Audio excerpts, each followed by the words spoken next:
bagus lagi. Kenapa? Begini Bu rumusnya. Dalam Islam, ibu punya suami ibu berangkat ke masjid sholat berjamaah, ibu di rumah. Pahala jamaahnya suami nyampe kepada istri dan anak-anaknya.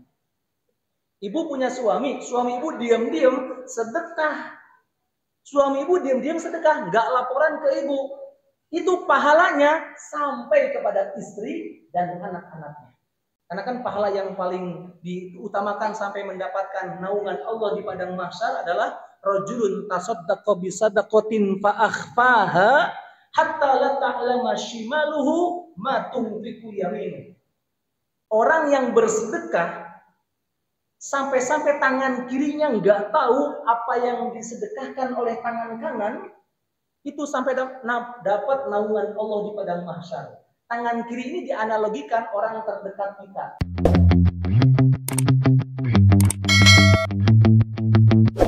Assalamualaikum warahmatullahi wabarakatuh.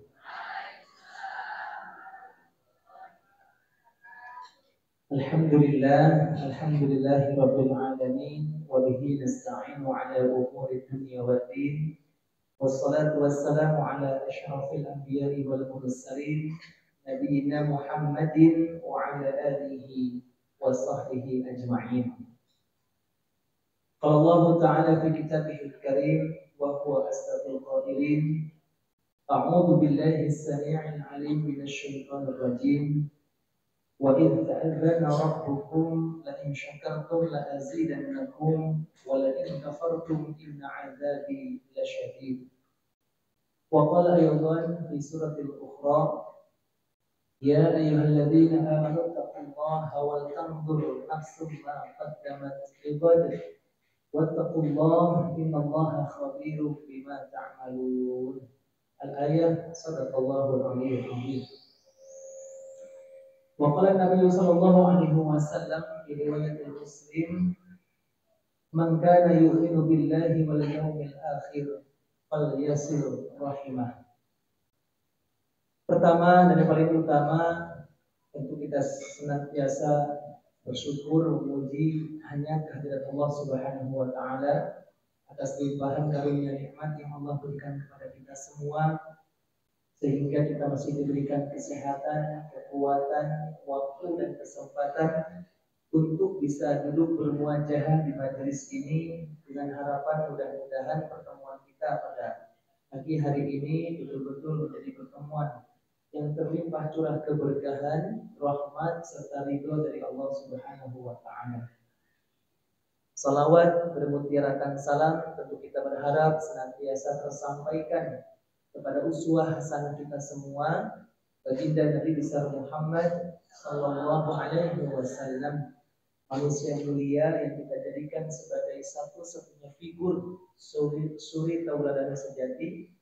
Dan kita berharap mudah-mudahan rasa cinta kita kepada beliau tertanam kokoh hingga ajal menjemput kita semua dan kita masuk ke dalam kategori golongan umatnya yang kelak di yaumul qiyamah nanti memperoleh syafaatnya. Amin ya rabbal alamin. Baik Bapak Ibu jamaah rahimakumullah, ini mohon maaf ya, biasanya jamaah itu di depan, ini harus begini. Gak apa-apa ya, jadi ngelihatnya yang dari sini hanya samping kanannya, yang di sini samping kirinya. Masya Allah, mudah-mudahan tetap berkah barokah kita semuanya. Tema kita pada kesempatan kali ini yaitu apa? Merajut silaturahmi menggapai ukhuwah Islami. Masya Allah, berat ini temanya. Karena harus dirajut gitu ya. Merajut silaturahim. Silaturahim itu ada kaitannya dengan rezeki loh. Kalau ada pertanyaan, mau nggak punya rezeki banyak? Dikasih 500 triliun mau? Mau aja ya.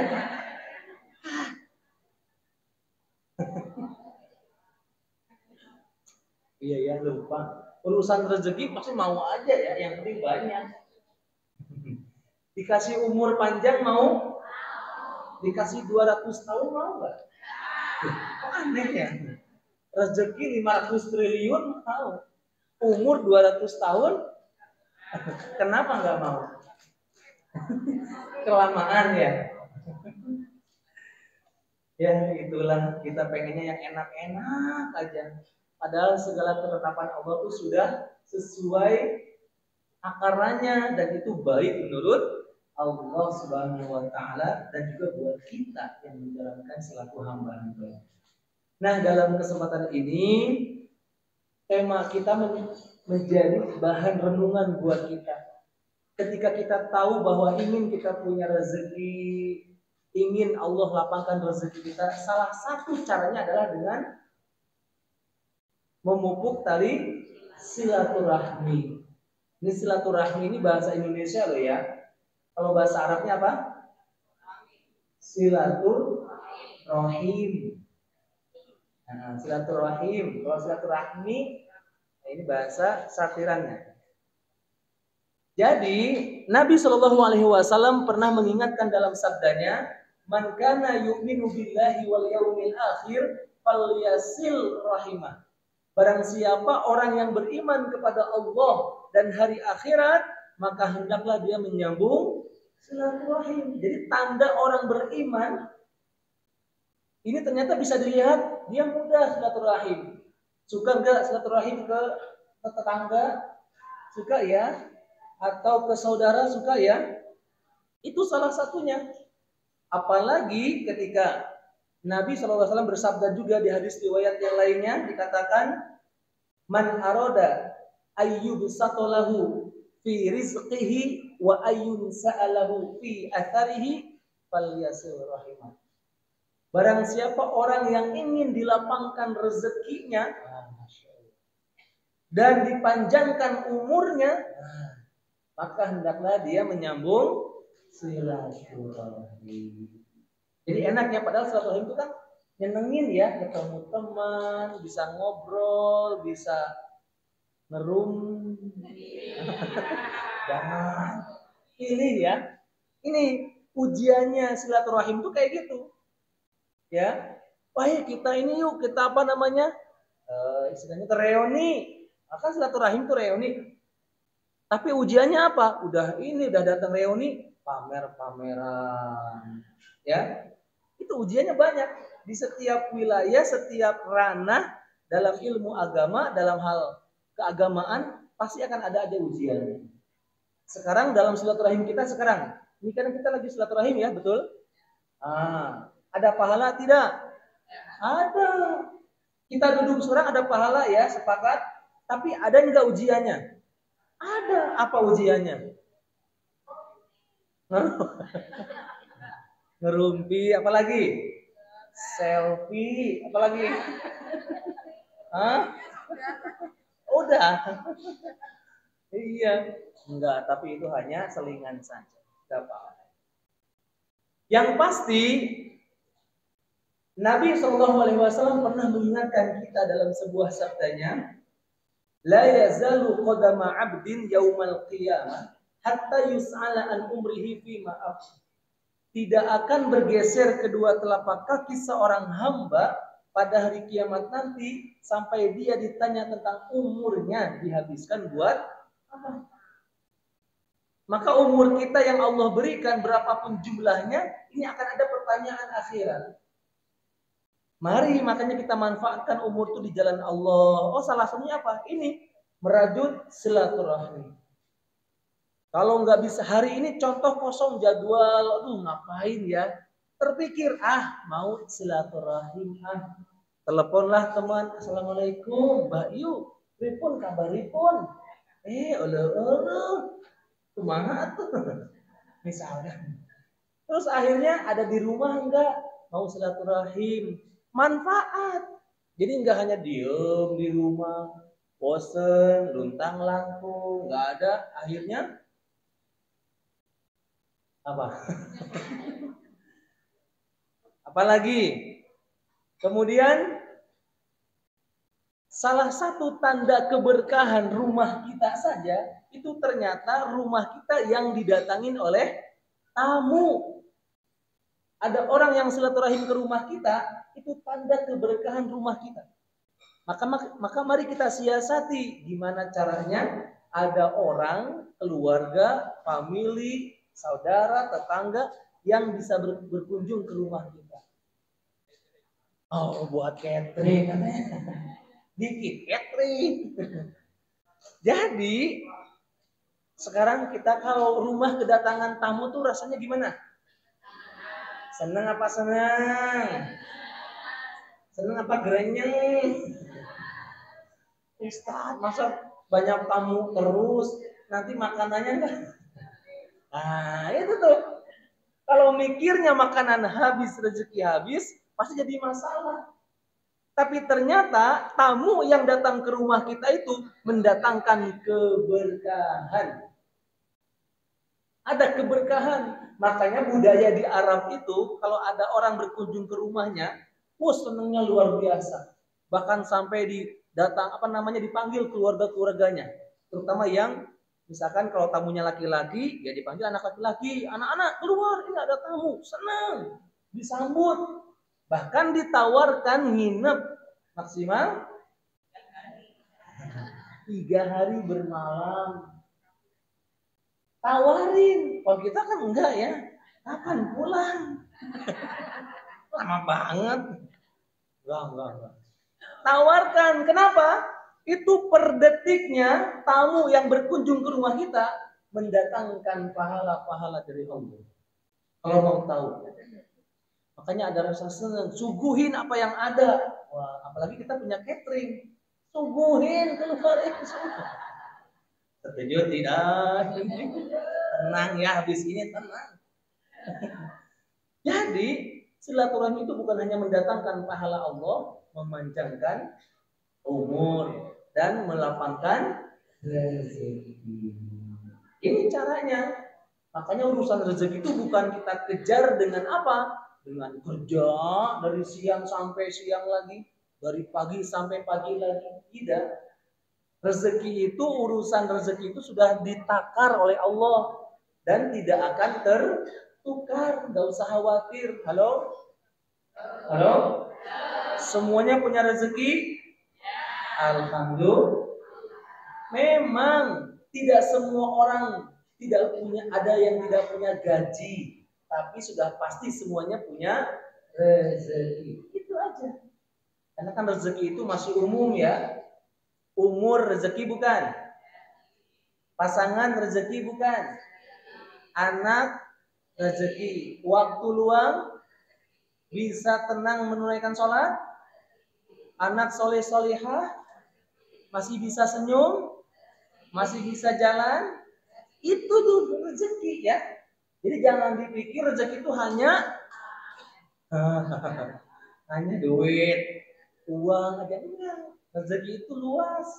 Ada orang yang dikasih rezekinya berupa materi, rumahnya megah, mobilnya mewah, apalagi ya, sawahnya luas, anaknya banyak, istrinya cantik, banyak. Saya mikirnya cantik. Tapi hatinya sengsara, hatinya merana menderita. Kenapa? Mungkin masalah bertubi-tubi di kantornya, atau karyawan-karyawan yang berbuat masalah atau apapun. Jadi nggak tenang. Berarti rezekinya teruji itu. Kesenangan materinya menjadi hanya kamuflase saja. Tapi ada orang yang rumahnya mewah alias mepet. Ada di sini ada? Ih, sombong. Punya rumah mewah sombong. Itu ya mungkin sederhana gitu ya, hari-harinya cukuplah buat keseharian aja, atau mungkin hanya orang lain punya kendaraan yang bagus, dia hanya mungkin kemana-mana jalan kaki. Tapi tenang hidupnya, penuh dengan senyuman, waktu dengan keluarga banyak, bencengkrama ada, baca Quran leluasa, sholat 5 waktu, tidak terganggu waktunya. Allahu Akbar. Itu nikmat yang tidak tertandingi.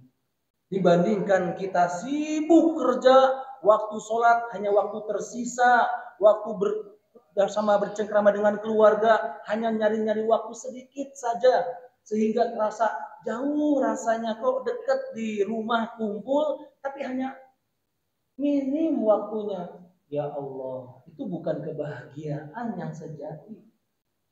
Nah, maka dari itu ketika kita memahami bahwa umur kita akan ada pertanyaan akhirat, mari kita menjadi renungkan. Umur kita ini sudah kita manfaatkan sejauh mana?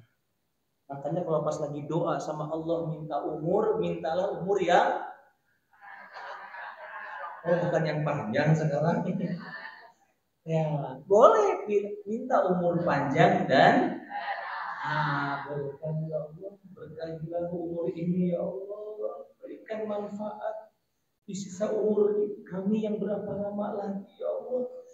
Jauhkan langkah-langkah ini dari segala maksiat. Itu doanya ya. Jangan ya Allah panjangin umur ya Allah. Panjangin. Pas ulang tahun panjang umur. Panjang. Wah, senang gitu dipanjangin umur. Padahal panjang umur itu, mohon maaf ya, semakin panjang umur kita, semakin banyak lama hisabnya di akhirat. Halo? Kok medeni? Ini serius guys. Ini serius. Betul nggak? Ada 3 manusia, ada 3 golongan yang tidak akan dihisab, tidak kena hisab di akhirat. 1, anak kecil yang belum akil balik. Tuh mereka tuh ya Allah, makanya kalau kita melihat anak kecil tuh senang, iri. Ya Allah, anak-anak walaupun nakal gitu ya, walaupun berbuat onar, selama dia belum akil balik, gak akan kena hisab. Iri kalau melihat anak kecil tuh. Kenapa iri? Mereka belum ada dosa. Yang kedua, yang tidak akan kena hisab, yaitu orang yang tidur. Jadi kalau kita tidur, gak akan kena hisab. Hisab itu perhitungan. Dihitung nanti. Makanya menurut para ulama ya dikatakan, salah satunya Imam Al-Ghazali rahimahullah, itu nanti akan ada suatu masa di akhir zaman, bisa jadi tidur itu amalan yang paling utama. Halo? Apa maksudnya? Bukan berarti lagi majelis taklim tidur. Kalau majelis taklim kita melek, itu dihisab. Pahala berlipat, apalagi dengan mencatat atau ngerekam, apalagi diamalkan, beda kualitas pahalanya. Maksudnya orang yang datang ke majelis taklim walaupun tidur tetap dapat pahala. Cuman kan nggak dihisab ya. Maksudnya nggak dihisab tuh nggak dipertanyakan, kok nggak ngedengerin, tapi sudah dapat pahalanya loh. Halo, ada yang tidur ini? Belum, tenang ya. Lanjut, orang yang tidur tidak akan kena hisab. Makanya nanti di akhir zaman itu saking banyaknya munkarat, maksiat, dosa terang-terangan, amalan tidur lebih utama. Keluar rumah, orang umbar aurat, astagfirullah, sulit menjaga hisab ini. Padahal kita nggak sengaja ngelihat saja, kena hisab nanti di yaumul kiamat. Kecuali kita yang berjihad untuk astagfirullah. Wah, nggak mau. Ini kan yang ada kan astagfirullah. Delok kaya lu. Makanya ibu-ibu hati-hati ya. Alhamdulillah ngelihat ibu-ibu di sini, masya Allah, semuanya auratnya tertutup, anak-anaknya dibimbing ya, terutama yang akhwat. Nih kaum kami ini, perjuangan ujian mata ini berat. Tantangannya berat. Laki-laki itu di mata kebanyakannya ujiannya berat. Buat ibu-ibu ujiannya di mana? Di mana? Dompet. Iya. Ujian bagi laki-laki itu kebanyakan ujiannya di mata. Ujian maksudnya menjaga pandangan. Laki-laki loh ya. Makanya kan aurat wanita itu sampai, mohon maaf ya, lekuk tubuh saja itu aurat. Maka hati-hati ketika pas Jatuh barang, ngambilnya harus tahu caranya. Jangan asal ngambil posisi gimana. Halo, paham nggak ini? Ini serius. Rezeki malah. Iya. Memang betul. Kata Imam Ali rahimahullah, nazratul ula laka wasaniyatu alaika. Pandangan pertama, penglihatan pertama karena nggak sengaja, betul. Bahasanya itu dosanya kamu tidak dapat. Jadi yang nanggung dosanya si fulan yang mengumbar aurat, sengaja atau tidak sengaja. Wasaniyatu alaika, tapi pandangan keduanya ini nih, maka kita dapat. Contoh, ya, nggak sengaja lihat gitu ya, astagfirullahaladzim. Nah, nggak sengaja ini ya, itu belum dapat dosanya. Tapi pandangan keduanya ini dapat dosanya. Nah, pandangan kedua ini jaraknya apa? Kedipan mata. Jadi kalau sudah berkedip, nah, dapat dosanya. Tapi kan nggak boleh kita mengeksploitir, ya, mentang-mentang kedipan jadinya pas lihat, jangan. Ujian laki-laki banyaknya di mata beratnya. Ujian perempuan di mana yo? Mulut, lisan. Ya, lisannya wanita itu yang paling berat. Ya terserah namanya gosip kek. Tahu gosip? Oh iya. Digosok makin. Iya. Bu, hati-hati loh ya. Yang masih suka gosip atau nonton gosip atau dengerin gosip. Dosa, ada 4 dosa yang Allah sulit ampuni. Allah sulit mengampuni dosa 4 ini. Kenapa sulit? Kecuali dia taubatan nasuha. 1, dosa syirik,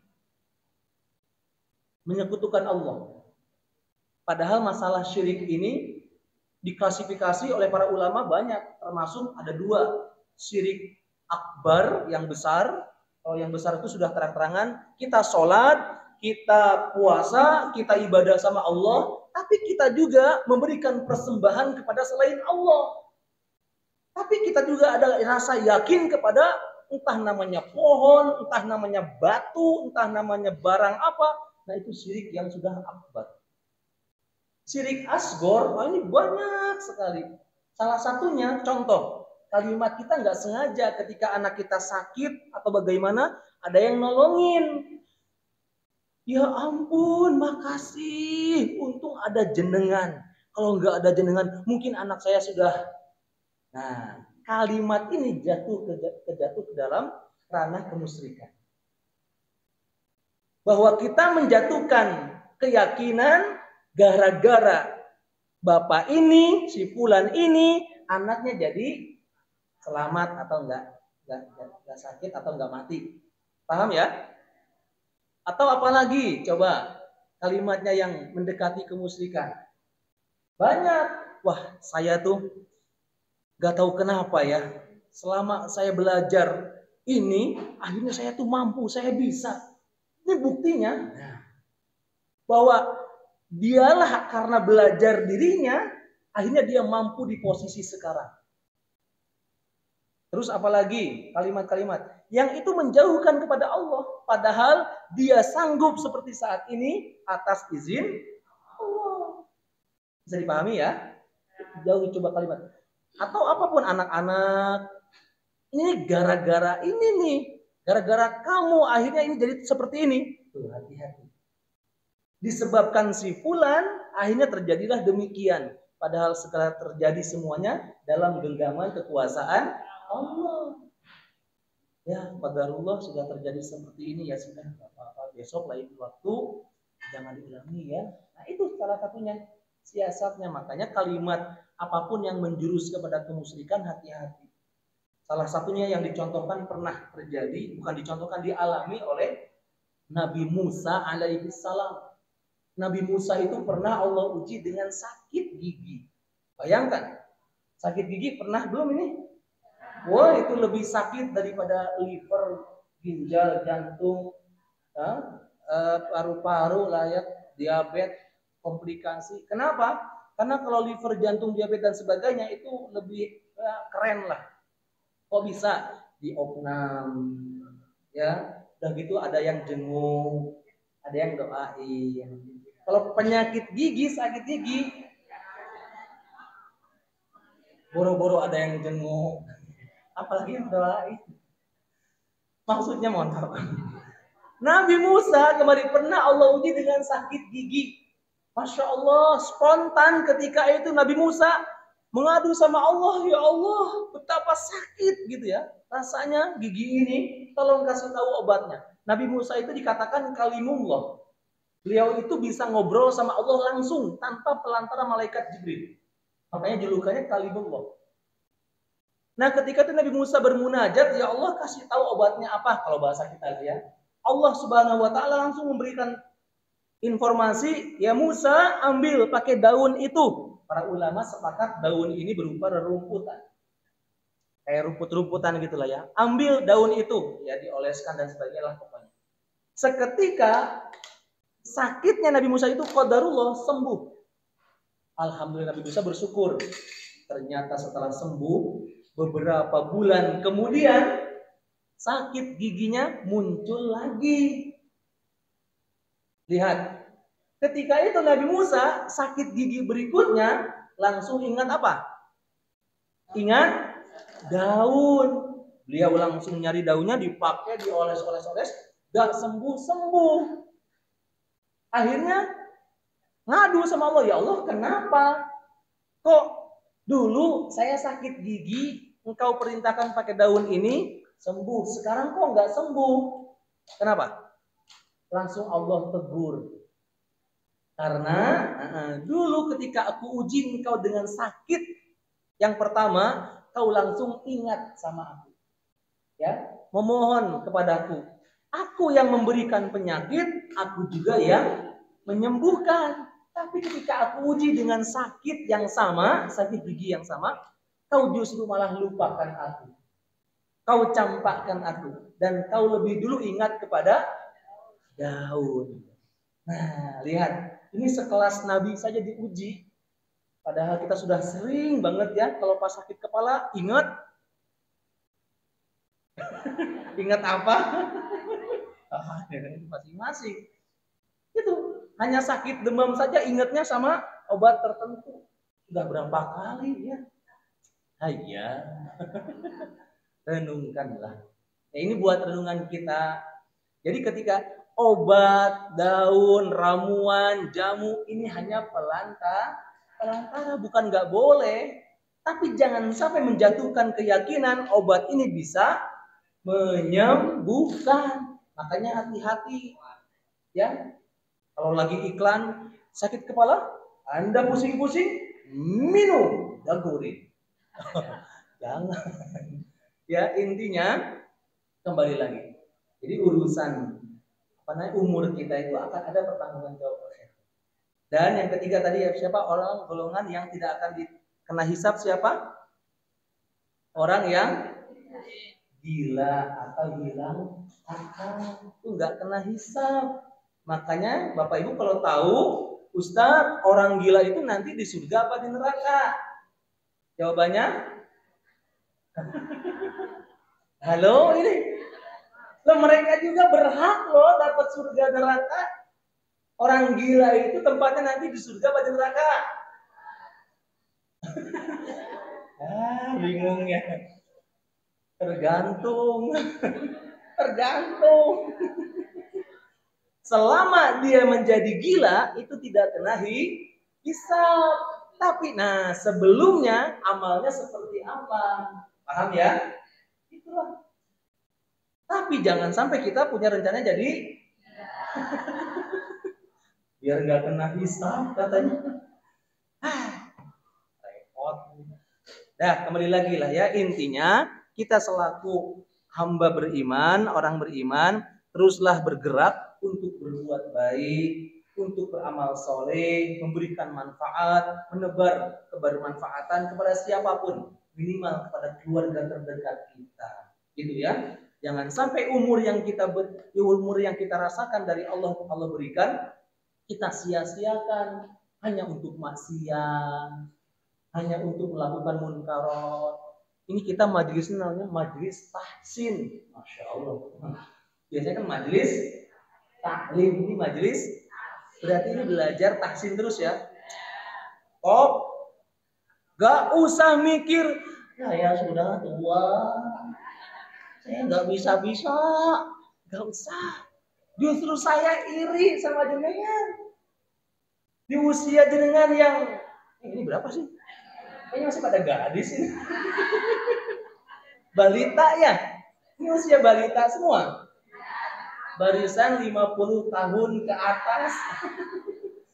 Ya Allah, iri saya, nggak tahu di usia panjenengan nanti saya tuh gimana, nggak tahu.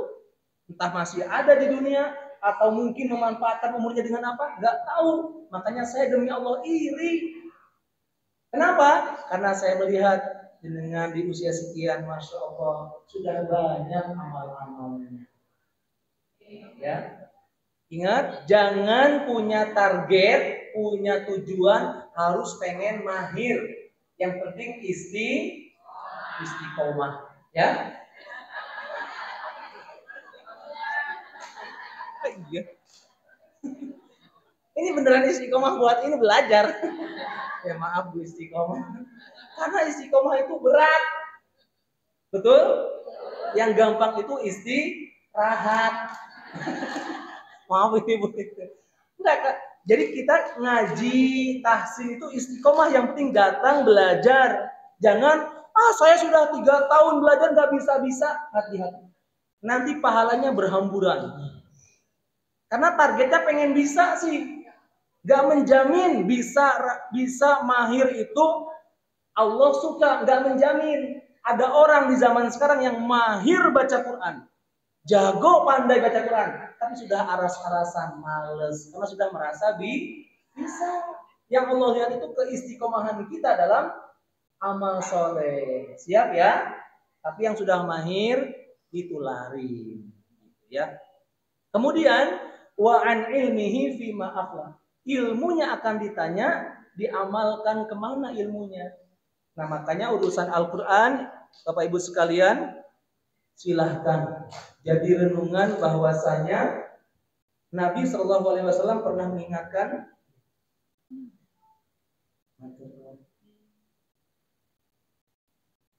khairukum man ta'allamal Qur'an wa 'allamah. Sebaik-baiknya di antara kalian, adalah yang dia belajar Quran dan diamali. Makanya Masya Allah, bersyukurlah ya buat yang sudah Allah berikan kemahiran dalam tahsin, tartil gitu ya, tajwidnya, dan diamalkan. Itulah sebaik-baik manusia. Muliakan orang seperti ini. Gimana cara memuliakannya? Terserah. Ya. Terserah apapun caranya, yang penting kemuliaan Al-Qur'an terletak ada pada dirinya. Nah, kita boleh cemburu, iri sama orang-orang ini. Iri yang dibolehkan dalam Islam ada 3 loh. Tahu iri? Halo? Apa bedanya iri dengan dengki? Kalau iri adalah kiren. Apa tuh? Oh, ingin seperti. Kalau dengki?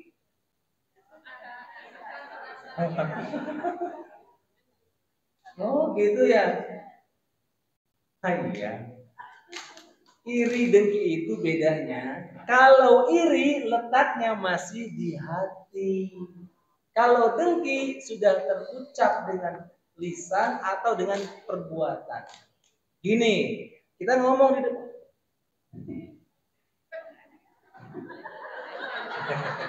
Gak tahu kan saya ngomong apa, gak tahu kan? Saya lagi iri. Nah itu masih di hati.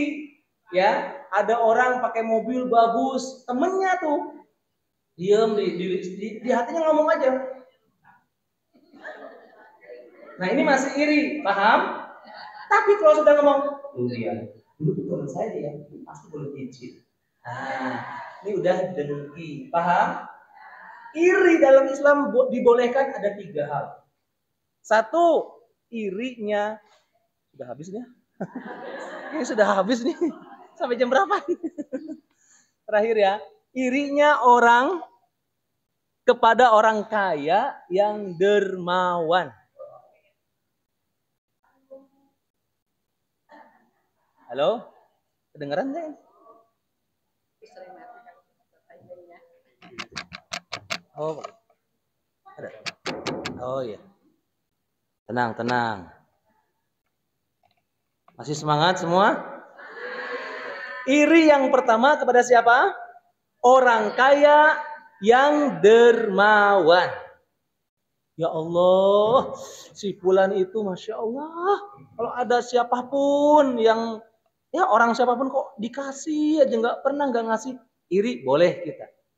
Yang kedua, iri kepada orang alim secara keilmuan agama. Ya Allah, pengen seperti si fulan. Kalau enggak mungkin punya nanti anak cucu keturunannya. Saya ini pengen seperti, boleh. Yang ketiga, iri kepada ahlul Quran. Iri sama orang yang paham, pandai, mahir membaca Al-Quran. Dan kita ngedengernya tuh, ya Allah, rasanya adem tuh. Tersentuh, ada cahaya, hidayah. Maka kita boleh iri kepada orang yang demikian. Jadi 3 hal orang yang boleh kita iri. Selain itu enggak boleh, jangan. Gitu ya. Nah, kembali lagi, maka ilmu yang kita miliki akan dimintai tanggung jawab kemana diamalkan ilmu. Minimal ilmu kita mari kita amalkan kepada siapa? Anak kita. Ya, ibu sudah dapat ilmunya. Nah, nanti malam sambil mijitin si bapak, suami, sampaikan ilmunya. Bapak sibuk kerja siang, pulang-pulang sambil dipijitin. Apa mah tadi dapat ilmu apa? Tahu enggak, Pak? Sambil mijit. Iri itu boleh tahu. Nah, ini kasih tahu kata siapa? Ibu kata Austria. Ya, jadi gitu ya caranya mengamalkan. Kembali lagi. Yang ketiga, wa'an jismihi fima abad. Tubuh kita akan Allah tanya nanti di akhirat digunakan buat apa? Nih tubuh kita Allah kasih casing kita saat ini seperti ini dipakai buat apa selama di dunia tubuhnya? Apakah direkayasa, dimanipulasi? Hidung, wah kurang mancung, ditambal. Mata kurang melek, diapain? Diapain sih? Gigi kurang, kurang apa ya? Kurang ke depan atau wah nggak boleh tuh. Ya Allah, mohon doanya ini saya besok jadi perwakilan dari 6 agama di Indonesia yang dari Islam saya untuk menyampaikan tentang materi body modification di salah satu universitas. Jadi di antara dosen-dosen, kok saya yang dari Muslim yang diminta untuk mewakilkan menyampaikan pendapat pandangan dalam sisi agama, 6 agama besar di Indonesia, dan satunya psikologi tentang merubah ya bentuk gitu ya wajah yang dibolehkan ketika ada unsur mudtor atau terpaksa atau harus. Contoh, mohon maaf ya, bibir sumbing. Nah, dioperasi kemudian direkayasa boleh ya. Apalagi yang dibolehkan? Patah, kecelakaan, terus jadi cacat, diperbaiki dengan cara apa-apa? Boleh. Tapi wajah udah kayak gini, wah dirubah biar seperti jangan ya. Paham ya? Jadinya paham ya? Tubuh kita akan ditanya nanti digunakan buat apa? Apakah kita kaki punya jalan ini bisa melangkah ke masjid, ke majelis-majelis taklim, atau ke tempat-tempat maksiat? Itu akan ditanya. Tangan kita gunakan buat apa? Mata kita buat apa dilihat? Dan sebagainya. Makanya kata Nabi dalam sebuah riwayat Ahmad, siapa orang yang kurang lebih artinya begini. siapa orang yang Allah, mohon maaf ya, takdirkan matanya buta sejak lahir, itu merupakan karunia nikmat Allah. Kenapa?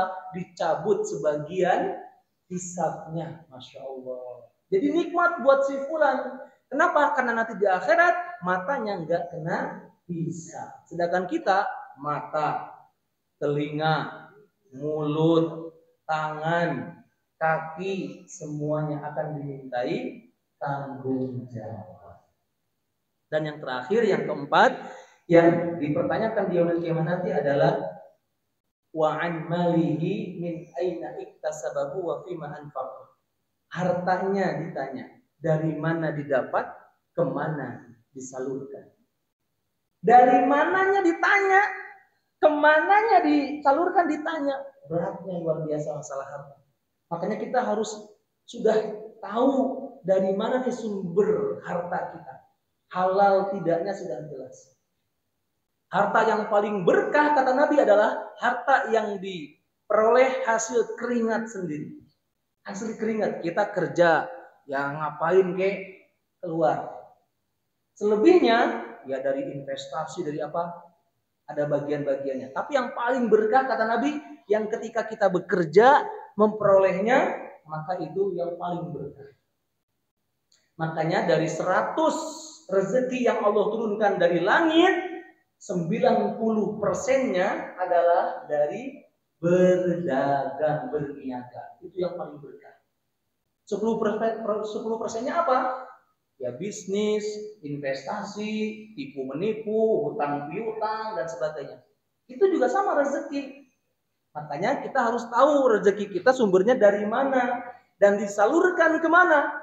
Penyaluran rezeki yang paling utama adalah ketika kita sedekahkan di jalan yang tepat. Sedekah dalam Islam yang paling utama itu ada 3. 1 dari sisi waktu, 2 dari sisi barang yang disedekahkan, 3 dari segi siapa ke siapa. Dari segi waktu, sedekah yang paling utama, yang paling afdol kapan? Waktu subuh. Apalagi waktu subuhnya pas hari Jumat. Apalagi pas itu lagi malam Lailatul Qadar. Momentum hari waktu subuh. Yang kedua, sedekah yang paling utama dari segi barang.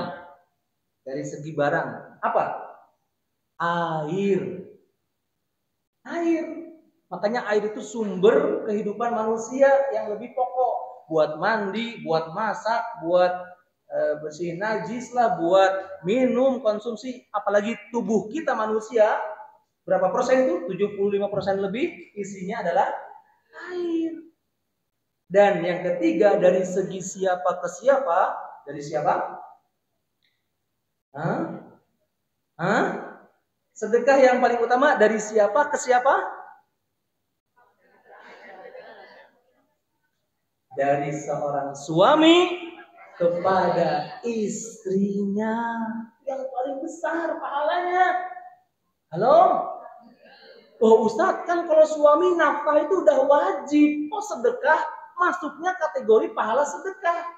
Nabi bersabda, dinarun anfaqtahu fi sabilillah, wa dinarun anfaqtahu ala rukbatin, wa dinarun tasaddaqta ala miskin, wa dinarun anfaqtahu ala ahlika, a'zamuha ajran alladhi anfaqtahu ala ahlika. 1 dinar, 1 rupiah yang kau sedekahkan, kau infakkan untuk jihad di jalan Allah. 1 rupiah yang engkau salurkan, kau infakkan untuk membebaskan budak. 1 rupiah yang kau sedekahkan untuk orang miskin. Dan 1 rupiah kata Nabi yang kau salurkan, kau infakkan, kau berikan untuk istrimu dan anak-anakmu.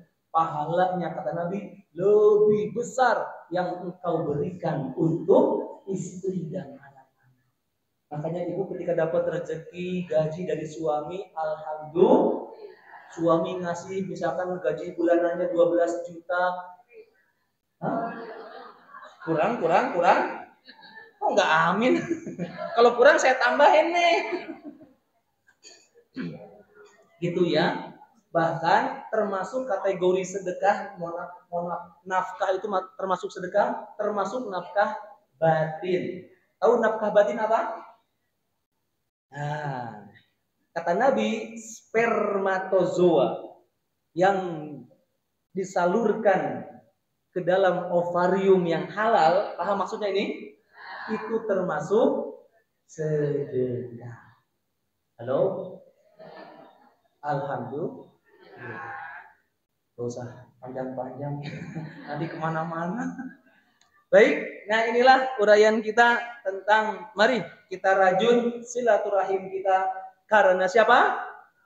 Karena Allah, bukan karena dia punya materi, bukan karena dia orang kaya, karena Allah.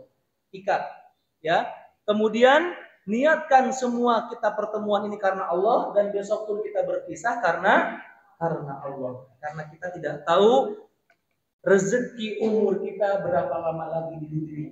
Tapi ingatlah, siapapun orang yang rezekinya masih ada di dunia tidak akan berjumpa dengan maut ajalnya. Tapi siapapun yang rezekinya sudah habis di dunia, sesehat apapun dia tetap akan berjumpa sesegera mungkin dengan ajalnya. Makanya kita berdoa mudah-mudahan Allah berikan kita umur panjang dan barokah, dan kita bisa memanfaatkan umur tersisa kita di jalan Allah yang Allah sukai dan Allah ridhoi. Dan mudah-mudahan kapanpun, dimanapun, dan dalam kondisi apapun, ketika nanti Allah panggil kita untuk menghadap kehadirannya, semoga kita semua dipanggil dalam keadaan husnul khatimah. Sebelum kita tutup dengan doa, ada sesi tanya jawab tidak ini? Atau tidak cukup? Ada 2, boleh. Hadiahnya umroh. Sendiri ya. Monggo. Ada tidak pertanyaan?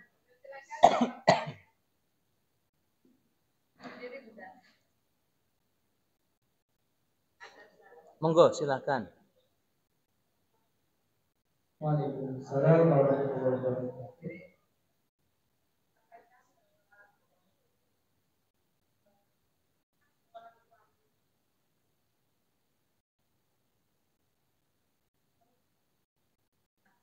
Dari jihad.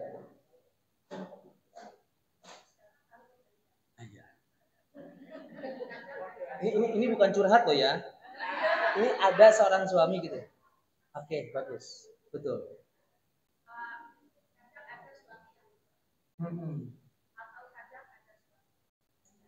Betul.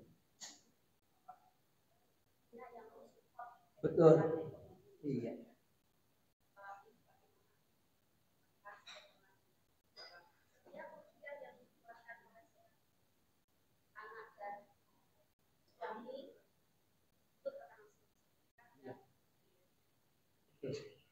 Iya. Bagus. Itu realitanya zaman sekarang. Boleh sah. Ada istri gajinya lebih besar dari suami. Nabi Muhammad pun mengalami. Betul. Gimana itu rasanya Nabi Muhammad ketika bersanding dengan Khadijatul Kubra yang gajinya spektakuler, karyawannya banyak, ya. Bahkan menurut riwayat Khadijah itu menguasai tanah sepertiga jazirah Arab. Saking kayanya. Coba. Gimana? Tapi taatnya, ketaatan Khadijah sangat luar biasa. Sampai-sampai urusan suami nomor 1 buat Khadijah. Sampai muncul hadis riwayat Muslim yang artinya kurang lebih begini, ketika Nabi lagi duduk di depan meja makan, mau makan, Khadijah sibuk masak di dapur. Khadijah masak, padahal punya pembantu, punya asisten, tinggal nyuruh minta bikinin ceplok telur. Tapi ini Khadijah masak sendiri. Sampai datang malaikat Jibril alaihissalam menyampaikan salam, ya Rasulullah, Allah menitipkan salam untuk istrimu Khadijah, dan tolong sampaikan juga salam saya Jibril untuk istrimu. Nabi sumringah, Masya Allah, istrinya dapat salam dari Allah dan malaikat Jibril. Ada apa spesialnya istri saya? Dikatakan, engkau tidak lihat, lihatlah istrimu sibuk di dapur untuk masak, menyuguhkan hidangan ke hadapan suaminya. keluarlah sabda Nabi yang kurang lebih begini artinya, siapa seorang istri yang sibuk masak di dapur untuk disuguhkan ke hadapan suaminya, pahalanya lebih besar daripada ibadah haji dan umroh. Halo? Jadi rugi kalau ada istri zaman sekarang, Pak mau makan apa? Kayaknya mau semur. Oke lah, kita GoFood. Boleh, silahkan. Tapi kan pahalanya berkurang. Sama tadi, suami yang memberi nafkah istri, pahalanya lebih besar. Istri yang membantu suami, sedekah pun dapat sedekah. Makanya dalam Islam itu, harta suami, wah iya, harta suami ada hak istri, harta istri tidak ada hak suami. Tapi istri yang bijak, dia bisa membantu suaminya. Jadi jangan terpaksa. Lihat Khadijah, membantu, menyokong ke semua dakwahnya suami Khadijah. Sampai hartanya Khadijah habis. Dan itulah harta yang akan dibawa sampai akhirat. Bukan merasa rugi dihabisin sama suami berdakwah, berjihad. Wah rugi dong saya ngebiayain. Enggak. Kelirunya itu pemikiran kita. Nah, maka dari itu, di sini status ibu, kalau ada ibu rumah tangga yang membantu suaminya bekerja, dihukumi dalam Islam, menurut para ulama, mubah, boleh, dengan catatan dapat ridho suami. Kalau suami nggak ridho, jangan coba-coba ibu melawan. Karena mohon maaf bisa jadi hartanya nanti tidak halal, tidak barokah. Lihat dalam ceramahnya Ustadz Adi Hidayat. Lihat, ya beliau menjelaskan resiko istri bekerja, ya pasti rezeki suaminya seret. Pasti itu resikonya karena kalkulasinya demikian di Al-Quran juga ada. Namun itu dibolehkan, makanya kejar ridhonya suami. Selama suaminya ridho, tenang, enak, itu, ya. Jadi hukumnya mubah boleh. Dan istri misalkan ngebantu karena suami misalkan gajinya tadi lah ya pas-pasan atau apa namanya kurang, kurang. Nah ibu izin mau kerja juga boleh, sah dalam Islam, ya. Hanya keutamaannya tadi kalau suaminya yang menyalurkan rezekinya itu lebih utama, seperti itu. Begitu, Bu. Ada lagi mungkin dari kubu sebelah sini? Oh iya. Waalaikumsalam warahmatullahi wabarakatuh.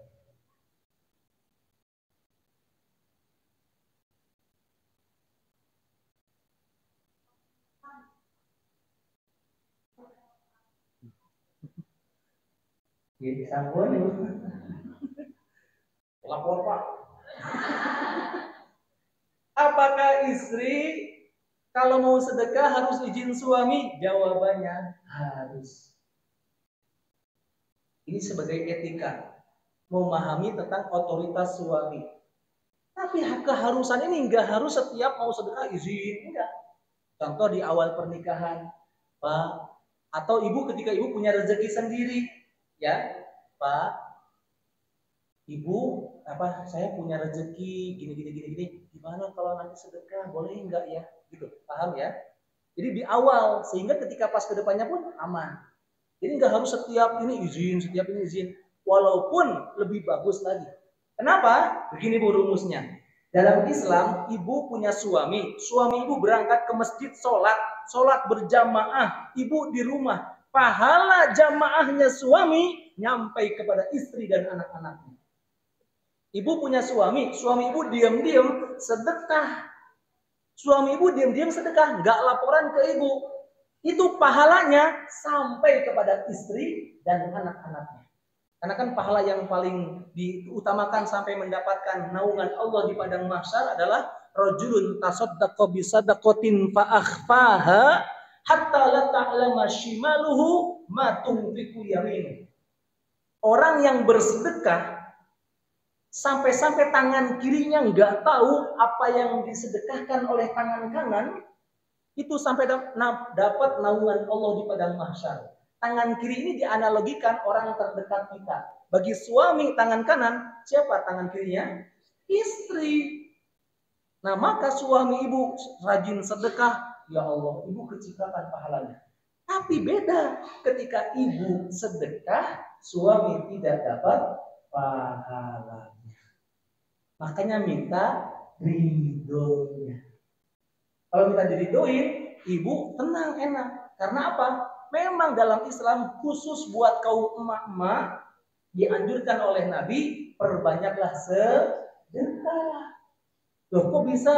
Nabi mengatakan ketika Nabi Isra Mi'raj, itu Nabi melihat neraka, kebanyakan golongan neraka adalah perempuan. Tapi ketika Nabi melihat surga, kebanyakan golongan surga penghuninya adalah orang miskin. Beda. Nah, dari hadis ini, ketika Nabi dalam satu momentum setelah sholat Idul Fitri, itu menyalami para sahabat. Pas datang ke ibu-ibu atau akhwat, Nabi menganjurkan apa? Wahai para kaum ibu-ibu, perbanyaklah oleh kalian sedekah. Karena apa? Aku melihat kalian golongan neraka kebanyakan adalah ibu-ibu. Makanya dianjurkan perbanyak sedekah. Begitu. Jadi jawabannya tadi ya. Cukup nggih? Baik, kita berdoa kepada Allah, mudah-mudahan apa yang menjadi uraian kita betul-betul menjadikan pribadi kita semakin mendekatkan ketakwaan kita kepada Allah Subhanahu wa taala dan menambahkan hasanah keilmuan kita untuk bisa kita amalkan. Dan juga kita berdoa khusus di sini untuk perjalanan haji saudara kita, ya, tetangga kita, kerabat kita fillah yang akan menunaikan ibadah haji tahun ini. Juga untuk siapapun yang tahun ini akan berangkat, semoga Allah mudahkan perjalanannya.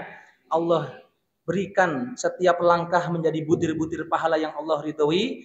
Dan ketika pelaksanaan ibadah haji, Allah mampukan untuk bisa menunaikan rukunnya, wajibnya, sunnahnya, dan di endingnya bisa mendapatkan predikat haji yang mabrur, mabruroh. Terlebih lagi bisa sampai kembali ke negara asalnya dengan selamat, sehat, dan juga bisa mengamalkan dan mempertahankan predikat haji mabrur, mabrurohnya. Dan khusus juga buat kita semua, bagi kita yang mungkin belum Allah takdirkan untuk berangkat ke tanah suci, semoga di sisa umur kita Allah mudahkan, Allah beri kita kesempatan untuk bisa menunaikan ibadah umroh maupun haji ke Baitullah. Al-Fatihah. A'udzu billahi minasy syaithanir rajim. Bismillahirrahmanirrahim. Alhamdulillahi rabbil alamin. Ar-Rahmanir Rahim. Maliki yaumiddin. Iyyaka na'budu wa iyyaka nasta'in. Ihdinas siratal mustaqim. Siratal ladzina an'amta 'alaihim ghairil maghdubi 'alaihim waladdallin.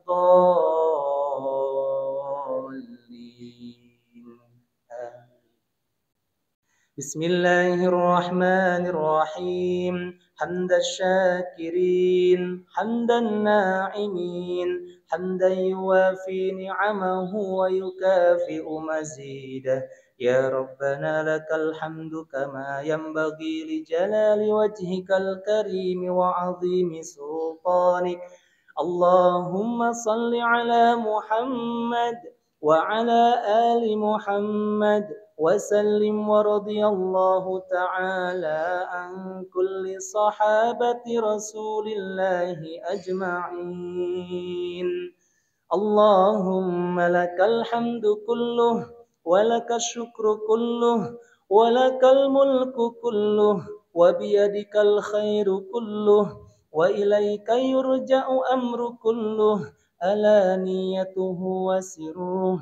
Allahumma lakal hamdu kama khalaqtana wa razaqtana wa 'allamtana wa hadaitana وفرجت عنا لك الحمد بالإيمان ولك الحمد بالإسلام ولك الحمد بالقرآن ولك الحمد بأهل والمال والمعافان اللهم أحينا بالإيمان وأمتنا بالإيمان واحشرنا بالإيمان وأدخلنا الجنة مع الإيمان وخدم لنا من الجن والشيطان مع الإيمان اللهم أرنا الحق حقا وارزقنا اتباعه وأرنا الباطل باطلا وارزقنا اجتنابه اللهم فقهنا في الدين وعلمنا التأويل وافتح لنا أبواب الخيرة وأبواب القوة وأبواب الصحة وأبواب العافية وأبواب البركة وأبواب الجنة اللهم إنا نسألك رضاك والجنة ونعوذ بك من سخطك والنار اللهم إنا نسألك الهدى والتقى والعفاف والغنى اللهم إنا نسألك علما نافعا ورزقا طيبا وعملا متقبلا اللهم نور قلوبنا بنور هدايتك كما نورت الأرض بنور شمسك أبدا أبدا يا مقلب القلوب ثبت قلوبنا على دينك وعلى طاعتك يا مصرف القلوب صرف قلوبنا على دينك وعلى طاعتك اللهم يسر أمورنا ويسر أمور والدينا ويسر أمور جميع المسلمين خصوصا لأخينا وأخواتنا في فلسطين اللهم سهلنا لزيارة الحرمين إلى مكة المكرمة ومدينة المنورة لزيارة العمرة والحج ربنا ظلمنا أنفسنا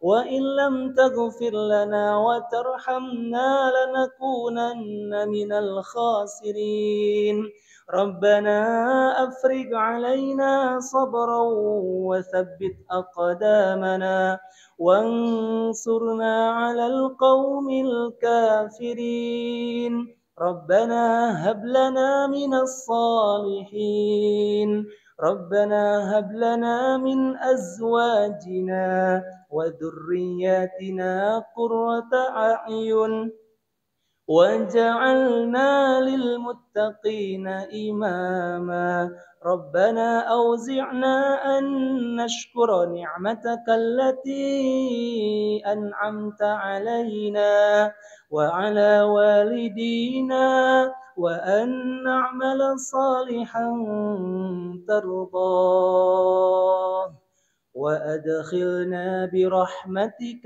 في عبادك الصالحين ربنا آتنا في الدنيا حسنة وفي الآخرة حسنة وقنا عذاب النار سبحان ربك رب العزة عما يصفون وسلام على المرسلين والحمد لله رب العالمين. Terima kasih atas segala perhatiannya, mudah-mudahan bermanfaat. Akhirul kalam, wassalamualaikum warahmatullahi wabarakatuh.